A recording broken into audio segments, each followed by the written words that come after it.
watching the 4:20 o'clock news here on Future Television. I'm Yumna Naufal, and these are today's headlines. 2 stand-ups in France. 2 people are shot and 6 taken hostage in Paris, while police close in on the 2 suspects of the Charlie Hebdo shooting. Maronite Patriarch FutureTV lashes out against the media, accusing journalists of campaigning against the church. And in a televised speech, Hezbollah leader Hassan Nasrallah says Takfiri militants insult the Prophet more than the enemies of the Prophet. 2 standoffs in France. In Paris, at least 2 people have died and 6 have been taken hostage in a shooting taking place in a Paris kosher grocery store. Meanwhile, police close in on the suspects of the Charlie Hebdo massacre. On the 3rd day following the attack on the French satirical magazine, one of the attackers in the grocery store is reported to have told police, quote, "You know who I am," in an apparent reference to yesterday's shooting of a policewoman in Montrouge. Media reports that the 2 suspects, Amedi Koulibaly and Hayat Boumediene, have links to the same jihadist network as the Kouchaï brothers, who are suspected to have carried out the Charlie Hebdo attack. Saïd and Sharif Kouachi have fled to the northern town of Dammartin-en-Goële and are holed up in the building of a small printing business after taking 1 person hostage. Police have surrounded the building and are attempting to negotiate with the suspected gunmen, who say they want to die as martyrs. Prominent Lebanese figures have offered their condolences to France and condemned the attack on the Charlie Hebdo magazine. Former President Michel Sleiman visited the French ambassador Patrice Paoli, and Prime Minister Tamam Salam telephoned his French counterpart Manuel Valls to offer his condolences. The attack has been publicly condemned by leaders across the political spectrum, including Walid Jumblat, Michel Aoun and Samir Jaja. Head of the Future Bloc MP Fouad Senoura said the terrorists committed a crime against humanity that is not justifiable by any religion, adding that Islam is a religion of forgiveness and peace that rejects violence. The attack was also denounced by Lebanon's main religious leaders, including Maronite Patriarch FutureTV and the Grand Mufti Abdel Latif Derian, Higher Islamic Shia Council Deputy Head Abdel Amir Kabalan, and the spiritual leader Sheikh Naim Hassan, who released a joint statement expressing their great sorrow over the brutal and heinous crime.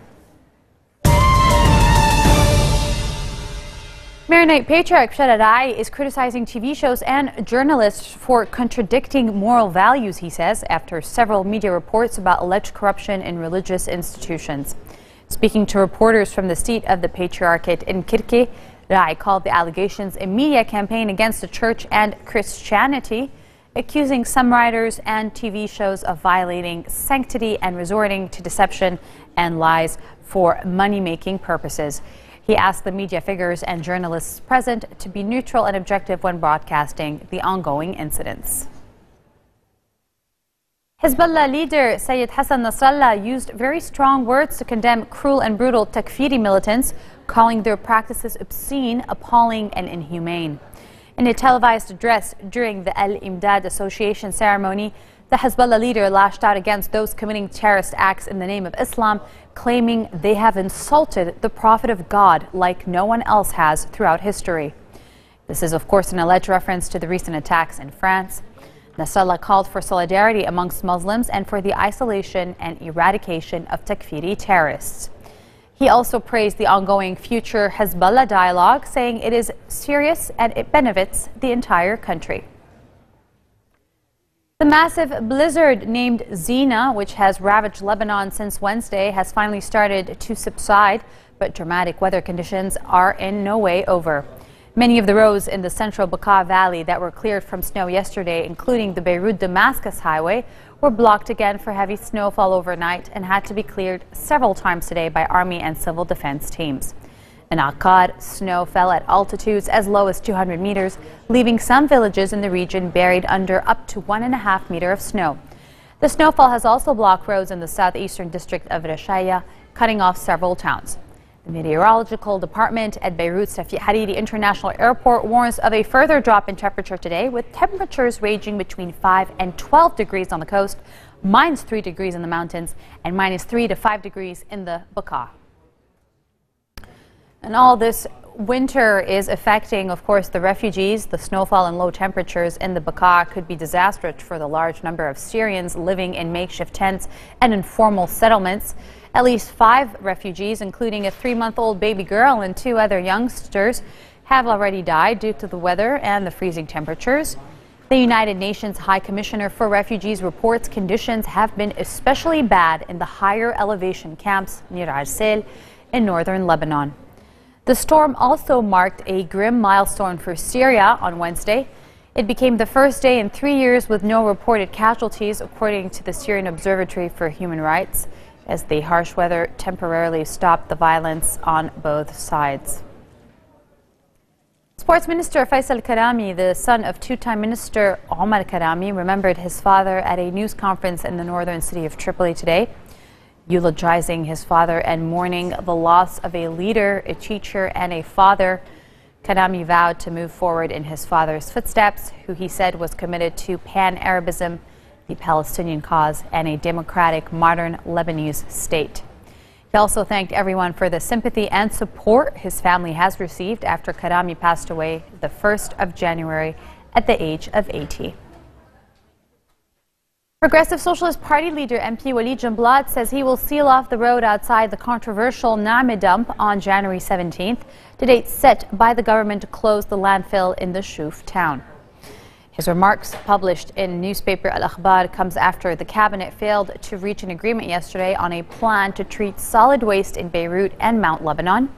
If unresolved, the issue could result in Beirut being buried in trash after January 17th, when the contract between the government and Suklin, the company responsible for waste management in Beirut, expires. Syria's ambassador to Lebanon, Ali Abdel Karim Al-Ali, has said he rejects the new entry requirements for Syrian nationals crossing the border into Lebanon, calling the new visa requirements unworkable. Ali repeatedly denounced the measure, but said that Damascus does not want to escalate any confrontation over the new restrictions, instead calling on Lebanon to show wisdom in dealing with the matter. After meeting with Speaker Nabih Berri in Ain al-Tine, the ambassador quoted Berri as saying that the issue is merely a process to organize the entry of Syrians and not an actual visa restriction. The entry restrictions imposed for the first time last Monday are the first in history between Lebanon and Syria.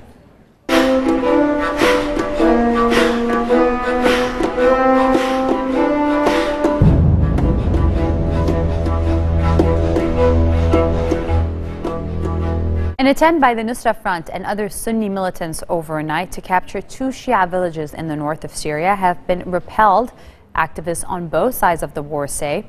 The rebels were briefly able to control streets in the southern part of Zahra and buildings in the nearby village of Nubil, 2 Shia villages north of Aleppo that have been under a long siege by anti-government forces. The Britain-based Syrian Observatory for Human Rights says militants were pushed back by the loyalist militia grouping National Defense Force, an affiliate of the Syrian army.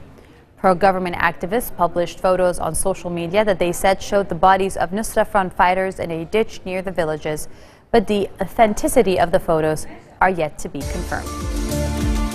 Coming up next, Indonesian investigators detect signals from the black box from the disappeared AirAsia flight. Stay with us.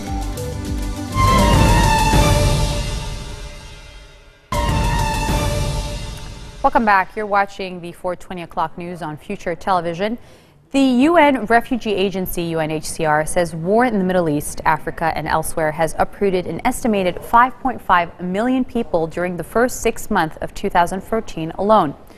Udo Jans, the director of UNHCR's New York office, says there is an unprecedented rise worldwide in the number of displaced persons and that the cost of caring for refugees and internally displaced is being carried mostly by the countries that are the least able to afford it.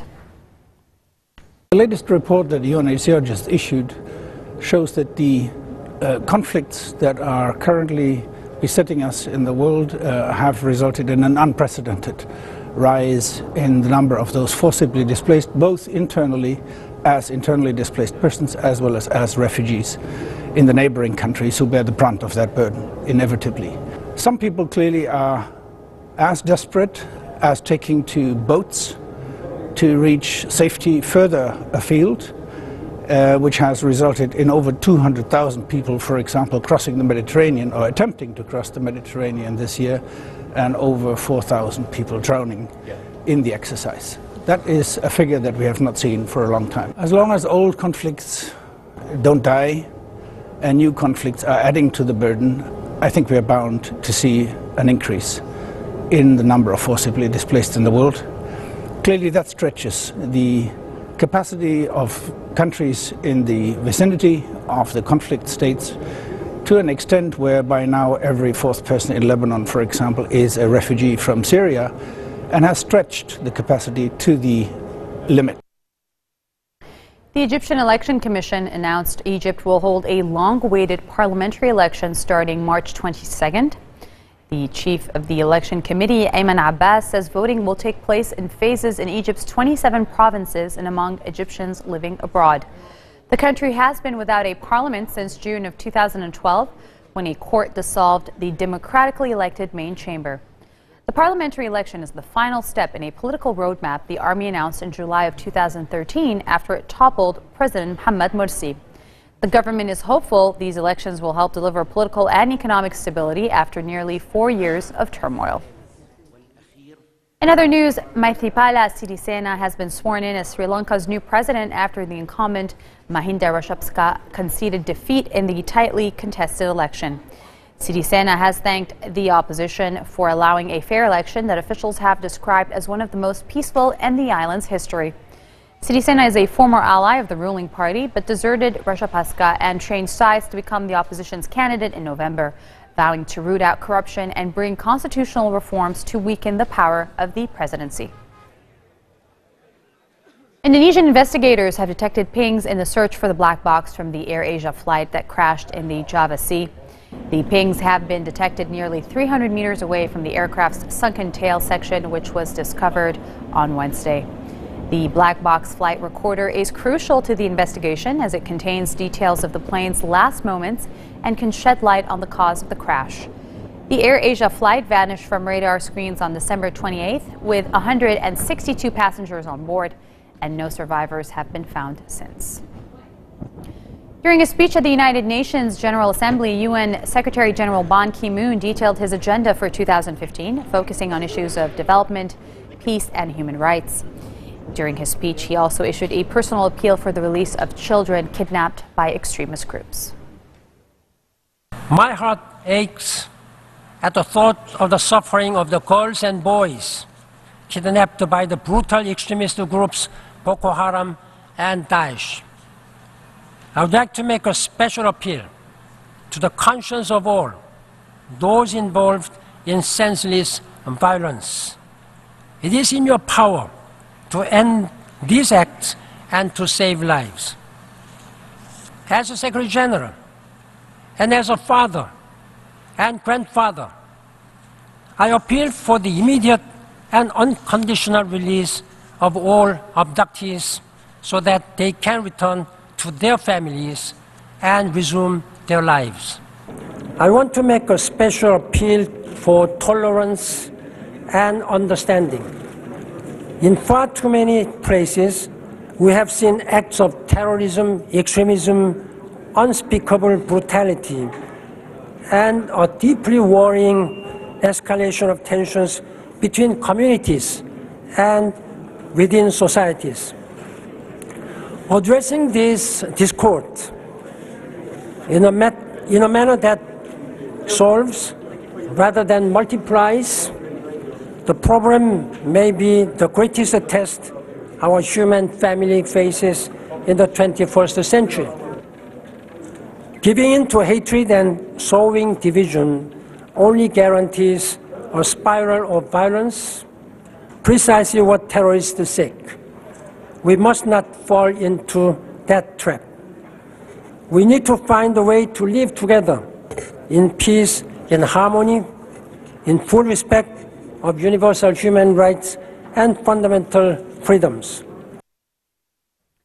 This marks the end of our bulletin for today. Let me remind you of the headlines. 2 stand-ups in France. 2 people are shot and 6 taken hostage in Paris while police close in on the 2 suspects of the Charlie Hebdo shooting. Maronite Patriarch Shaddai lashes out against the media, accusing journalists of campaigning against the church. And in a televised speech, Hezbollah leader Sayyid Hassan Nasrallah says Takfiri's militants insult the Prophet more than the enemies of God. Those are your headlines today, live on Future Television. I'm Yumna Naufal closing in. Serge Bilberi is next on the French News. Stay tuned.